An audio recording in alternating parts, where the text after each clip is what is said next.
When I turned 50, I started writing a book. It was a collection of things that have happened to me in this business over the years. And over the years, I've been adding to it. Stories keep coming up. And I thought I'd share one of the stories with you. There's been a lot of interesting people that have come into my life in this business, including several hundred employees that have worked for me. But some of them really stand out as being unique and different. So I'm going back about 40 years now. I had this young guy named Pete, and he was built just unbelievably strong. He looked like Arnold Schwarzenegger, but smaller, shorter, but he had the same build. He had this, angular cut about his shoulders. The guy was unbelievably strong.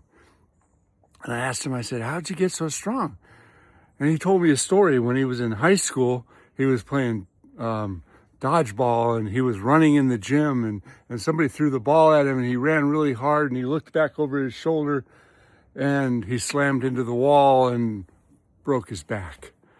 I guess the corner of the wall broke his back. So he went to the doctor, and after months of recuperating, he asked the doctor, he says, what kind of exercises can I do to get myself healthy again? And the doctor said, well, you could do modified push-ups. Well, he took that to mean push-ups were going to save his life.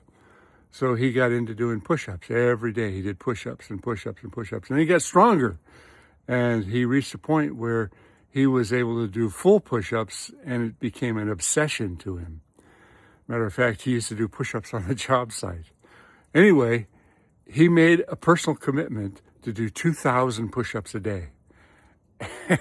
And he did. But he said he could do 80 in a minute. He'd just whip them off, bop, bop, bop, bop, bop, bop, bop, bop, bop, in full push-ups to get up and go back to work. It was unbelievable. And I watched him one day. I said, no way. And he did it, man. He pulled off. I timed him. He did 81 in a minute. And he carried on to do 100. He'd do them in sets of 100.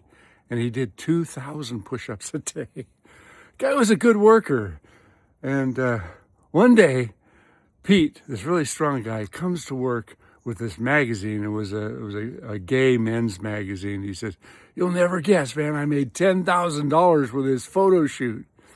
And he proceeded to show everybody in the crew this photo shoot of him with no clothes on next to a big Caterpillar tractor with the piston out, and his piston was out. For the rest of his career, he was known as Porno Pete.